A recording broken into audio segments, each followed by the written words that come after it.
Disclaimer: this content is intended for mature audiences only. Viewer discretion is advised. My name is Elena. I'm 39 years old. And I'm not sure when exactly I started disappearing. It's strange, isn't it? You don't wake up one morning and realize you're fading. It's quieter than that. Slower. Like water evaporating from a glass left by the window, one day it's full, and then it just isn't. I married Ryan when I was 25. Back then, everything between us felt electric. The kind of electricity that made my skin hum when he touched me, even just a brush of his hand at a crowded party. We couldn't get enough of each other.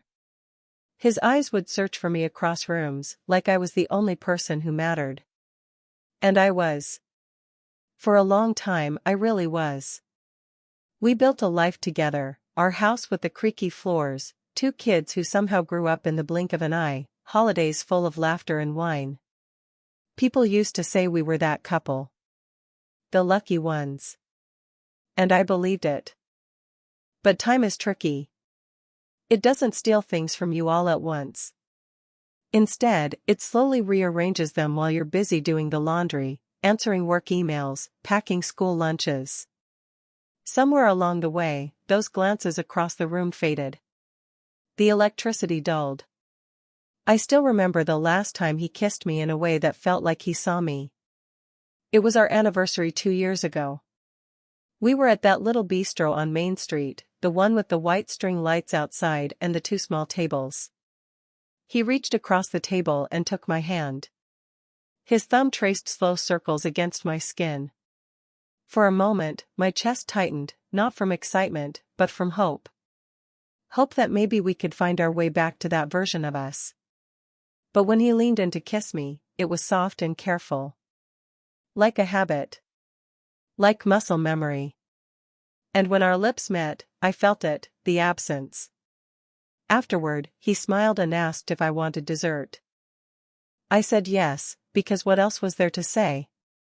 Since then, it's only gotten quieter between us. His kisses have become quick pecks. His hugs feel like a formality, his arms heavy and brief, as if he's already somewhere else in his mind. We still sleep in the same bed, but most nights I lie awake, staring at the ceiling, listening to his even breathing while my body aches with a longing I can't name anymore. It's not that he doesn't love me. I know he does, in his way. But it's like he's forgotten how to want me. And I've grown too tired to keep reaching for something that doesn't reach back. I try, though. God, I try. Just last week, I curled up next to him while he was watching TV, my head on his chest, my hand trailing over his stomach. He didn't pull away, but he didn't pull me closer, either. His hand rested on my shoulder like an afterthought, his eyes still locked on the screen. I could feel the warmth of his body, but not his attention. Not his desire. It made me feel foolish. Like a teenager trying too hard for the attention of a boy who's already decided. But the truth? I didn't fully realize how far we drifted until that night. The night I noticed Liam. I had seen him before, of course, countless times. He lived next door.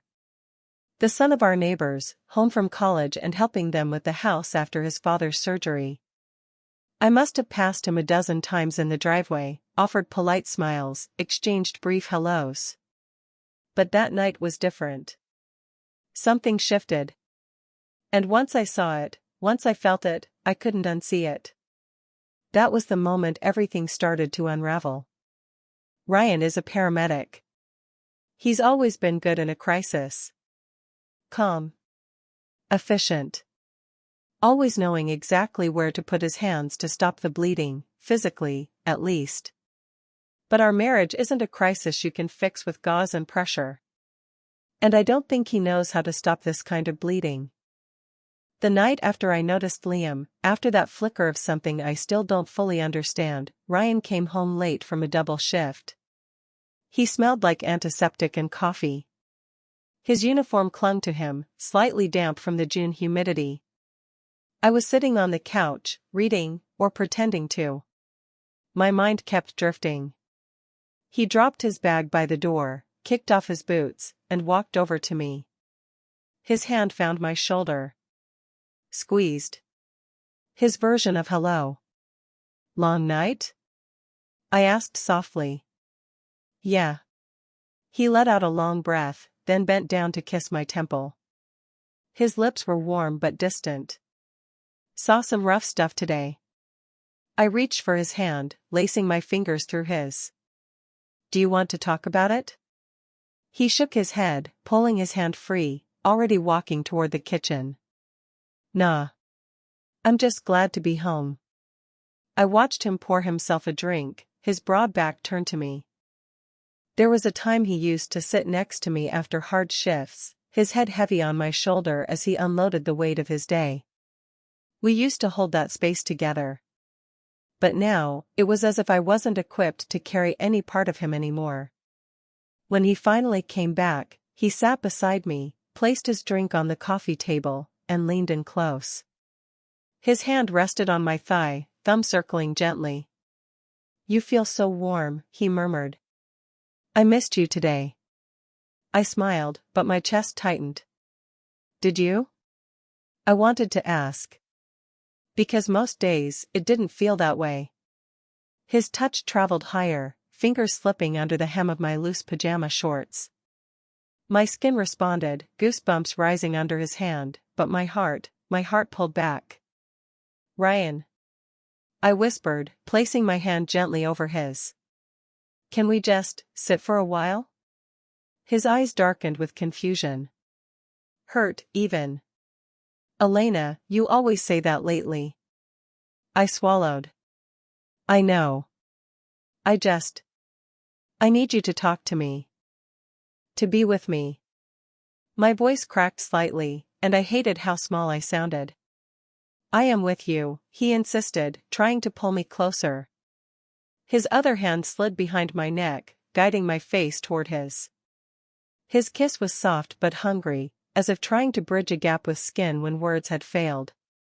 But to me, it felt rushed.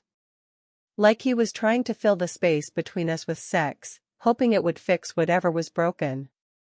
I pulled back, gently but firmly. Ryan, please. I'm not saying no forever. I need to feel close to you first. Emotionally. Like we used to. His jaw tensed. So what, now I'm not enough? You always find a reason to pull away, Elena. The air grew heavy. The words sat between us like an accusation. It's not that you're not enough, I said, trying to keep my voice calm. I feel like we're talking past each other. You reach for my body when I need you to reach for my heart. He sighed, scrubbing his face with his hands. I don't know what you want from me anymore. I'm doing my best. I believed that. I really did. But his best wasn't reaching me. Not anymore. The silence stretched. Eventually, he stood up, muttering, I'm going to bed. I sat there alone, staring at the empty space beside me, feeling lonelier than I ever had in my life, lonelier even than when I was single. Because back then, at least the emptiness was honest. This felt like betrayal by degrees. Outside, I noticed the soft glow of the porch light next door. And then I saw Liam. He was sitting on the steps, scrolling through his phone, his face lit by the faint blue light. And for some reason, his presence felt grounding. Not tempting. Not yet. Just seen. And that terrified me. The next few days were heavy with silence, not angry silence, but the kind that fills up the house like fog. You can still move through it, but it clings to your skin. Ryan kept trying, in his own way. Bringing me coffee in the mornings, sending little texts during his shifts, miss you, babe, and hovering around me when we were home together, like proximity could fix what words couldn't. Tonight, he came up behind me while I was folding laundry in our bedroom. His hand slid around my waist, and his chest pressed against my back. For a brief second, I closed my eyes, letting myself lean into him, wanting to feel that old safety again. "You smell good," he murmured into my hair, lips brushing the back of my neck. I smiled politely. "Just shampoo."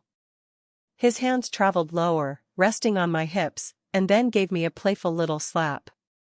It was meant to be teasing, flirty, like the way we used to be.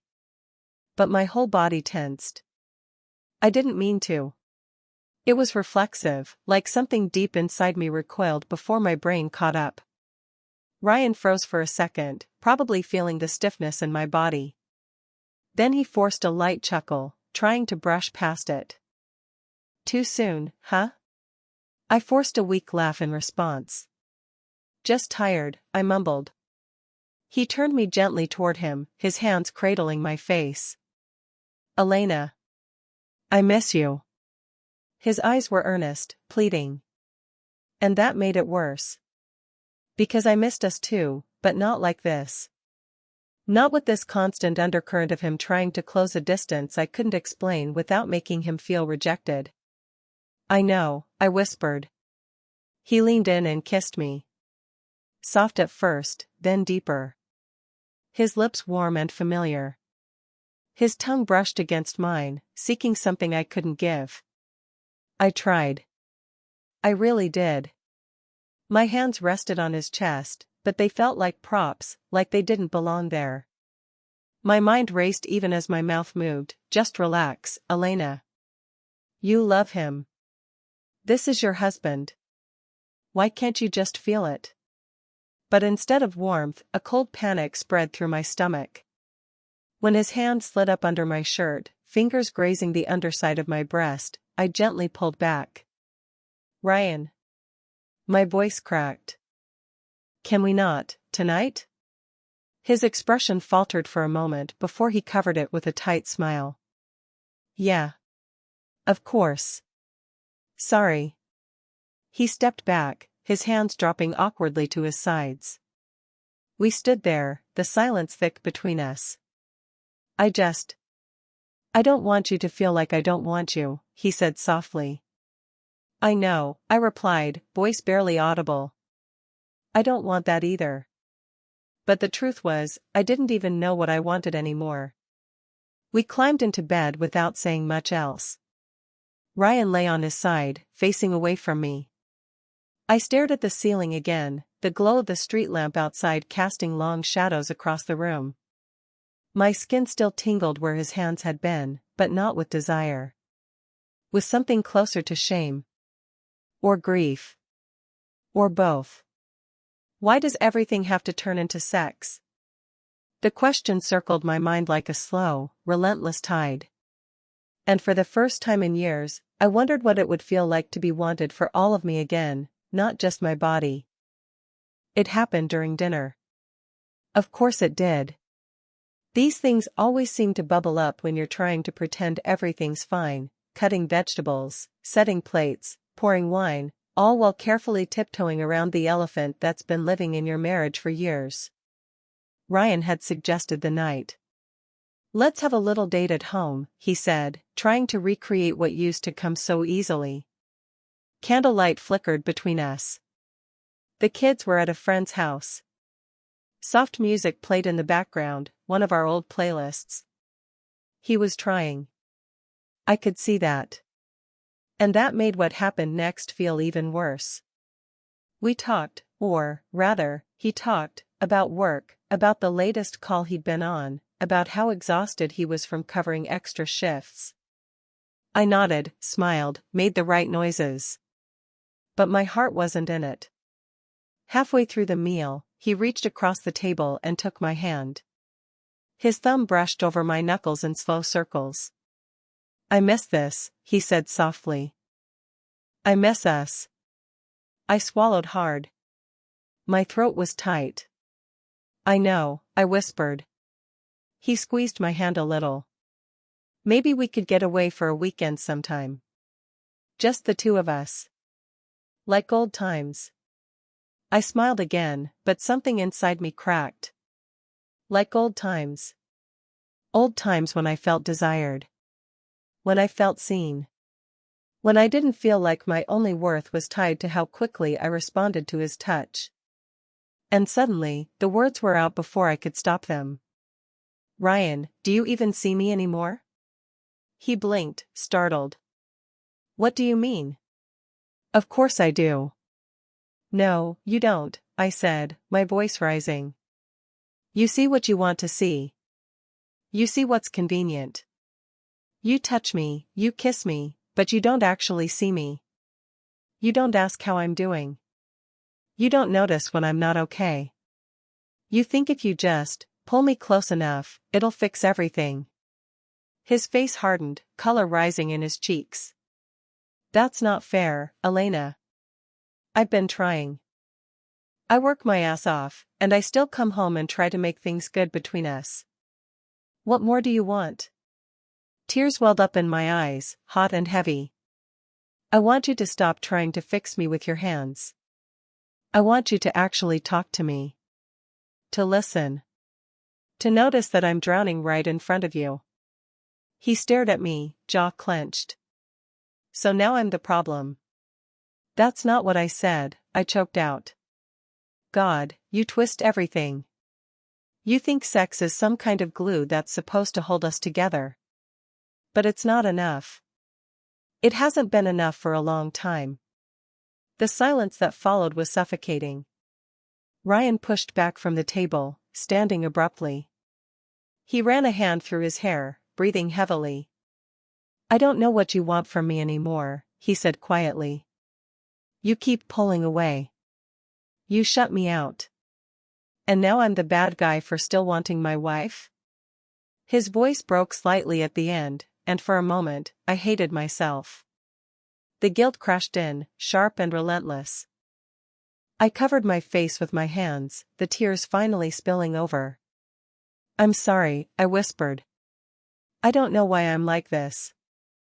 Ryan stood there, silent.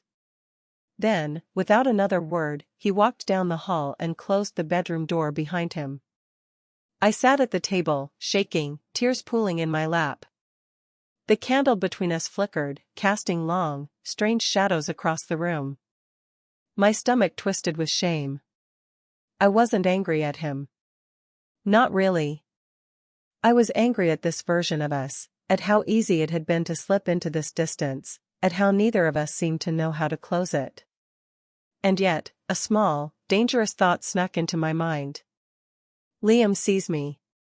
Even if it was only in passing glances. In the easy, unspoken way he smiled when we crossed paths outside. In the way his eyes lingered, like I was still visible. I wiped my cheeks, hating myself a little more for even thinking it. But the thought was there now. And I couldn't unthink it. The days that followed settled into a strange, brittle quiet. Ryan moved through the house like a ghost I both longed for and feared. We spoke when we had to, about the kids, the groceries, his schedule. The essential choreography of life carried on, but the intimacy was gone. The tiny rituals that once connected us, his hand on my lower back while I made coffee, the way he'd steal bites from my plate, vanished. I watched him closely in those days, though I pretended not to. He was hurting. I could see it in the small ways, the way his shoulders sagged when he thought I wasn't looking, how he stood under the hot spray of the shower longer than usual, like he was trying to wash off something heavier than sweat. Even the light in his eyes was dimmer, as though my words had cut him deeper than I'd intended. And they had. Ryan wasn't a cruel man. He wasn't careless. He loved me, maybe not in the way I needed anymore, but in the way he knew how. His whole life had been about action, responding to emergencies, solving problems, saving lives. He approached our marriage the same way, seeing my distance as a wound he was failing to heal. And I had thrown that failure back at him like an accusation. The guilt gnawed at me. There were moments when I almost reached for him. Late at night, lying beside him while his breathing slowed into sleep, I would stare at his profile in the moonlight and ache to curl into him like I used to. To press my face into the space between his neck and shoulder and pretend we were still that couple who made promises in candlelit restaurants. But I didn't move. And neither did he. I missed him. God, I missed him. And yet, whenever I imagined bridging that gap, I froze. What if he thought that was my way of surrendering again? Of pushing my own needs aside to smooth things over? The truth was, I didn't even trust my own motivations anymore. Meanwhile, Liam's presence lingered like a dangerous hum in the background of my mind. We still crossed paths occasionally, him mowing his parents' lawn, carrying groceries, laughing with friends in the driveway. Every time, his eyes would find mine, and something unspoken would pass between us. Not inappropriate. Not yet. But heavy. Charged. And I hated myself for how alive it made me feel. I was standing at the kitchen window one morning, watching Ryan load his gear into his car for another long shift, when the weight of everything hit me all at once. You still love him, I thought. You're just lost. And you're too scared to fight for it. Ryan paused for a moment by the car, rubbing the back of his neck. He looked older than his 42 years in that moment, tired, worn down by more than just work.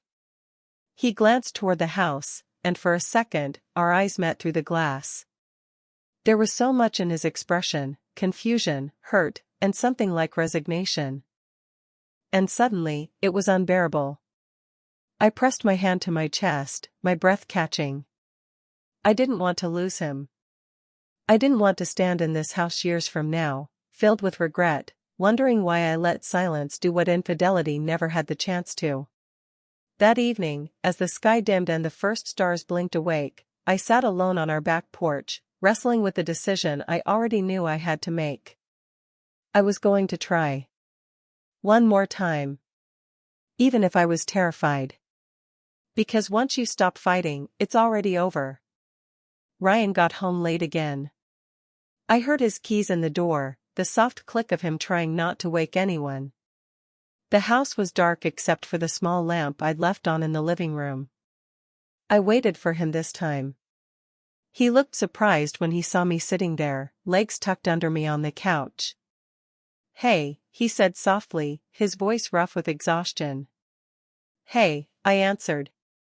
My heart was thudding so loudly I was sure he could hear it. He hesitated, unsure whether to sit or keep walking. I patted the cushion beside me, inviting him in.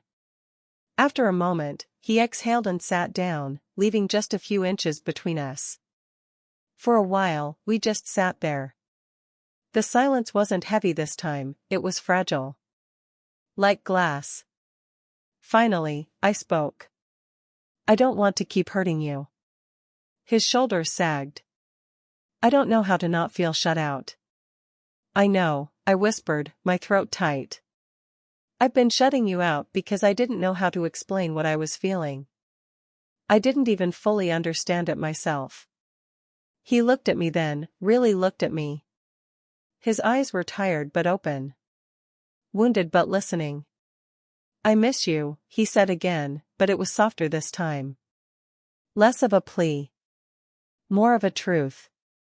"But I don't want you to force yourself to be close to me if you're not really here." "I want to be here," I said quickly, my voice breaking. "But I need us to slow down. To talk. To rebuild. I need to feel seen, not just touched." My eyes filled with tears. "I need you to be patient with me." He was quiet for a moment. I could see him weighing my words, feeling them. Then, with a small nod, he reached out and placed his hand on mine. "I can do that," he said. "I'll try. But you need to let me in, too." "I will," I whispered. Slowly, cautiously, he pulled me into a hug. His arms wrapped around me, warm, steady, familiar. I rested my head against his chest and let myself exhale for the first time in weeks. I could hear the slow, strong rhythm of his heartbeat beneath my ear. We stayed like that for a long time. Neither of us spoke. There was so much to say, but for now, the silence was enough. Later, he fell asleep on the couch beside me, his hand still loosely holding mine. And for the first time in a long time, I allowed myself to believe we might find our way back. It wouldn't be easy. And it wouldn't be fast. But maybe, just maybe, it wasn't too late. You think love will be enough. That if you love someone deeply, fully, the rest will take care of itself. That's what they don't tell you when you're young, that love isn't some magical force that holds everything together. It's a choice you have to keep making, even when you're tired, even when the person you love feels like a stranger. For a long time, I thought I was broken. I thought there was something wrong with me because I couldn't respond the way Ryan wanted me to. I pulled away when he reached for me. I froze when he kissed me. And every time I did, I saw the hurt on his face, and I hated myself a little more. It wasn't that I didn't love him. I did. I still do. But I was starving for something I didn't know how to ask for. I wanted to be seen. Not just touched, not just desired in the way bodies desire each other, but known, fully, deeply, even in the parts of me that were scared, uncertain, changing. Desire is complicated. It's not always about sex. Sometimes it's about feeling chosen, day after day, in the quiet, ordinary moments. It's about being asked, "How are you, really?" And knowing the person asking actually wants the answer. I realized something else, too. I had stopped choosing him. I pulled back because I was afraid. Afraid that if I let him touch me, I'd be surrendering parts of myself I didn't want to lose again. Afraid that I'd fall back into old patterns where my needs got buried under his. So I protected myself by building distance, and called it caution. But distance doesn't protect you. It just isolates you. The night I lashed out, the night everything broke open over dinner, I saw how close we were to losing each other. Not because of some big betrayal. Not because of Liam. God, Liam was never really the danger. He was a reflection of something I was missing, not something I truly wanted. What was dangerous was the silence. The slow erosion of intimacy we both allowed because neither of us knew how to speak the truth. Ryan surprised me, though. When I finally let him see all of it, my confusion, my shame, my fear, he didn't pull away. He stayed. He listened. And for the first time in years, we stopped trying to fix each other and just sat in the mess together. It wasn't a grand solution. It was small. Quiet. But sometimes love looks like two people sitting on a couch at midnight, holding hands, not saying a word, and finally hearing each other. We still have work to do. Some days are better than others. Some days, the silence creeps back in, and we have to remind ourselves to reach for each other again. But now, when he touches me, it's different. It's slower. It's patient. And I'm learning to let him in without losing myself. I don't know what the future holds. I know we could still fail. But I also know that loving someone isn't just about passion or comfort. It's about standing in front of each other, fully exposed, and choosing to stay anyway. And if I've learned anything at all, it's that intimacy isn't built in the bedroom. It's built in the space between hearts that refuse to give up on understanding each other. That's where the real desire lives.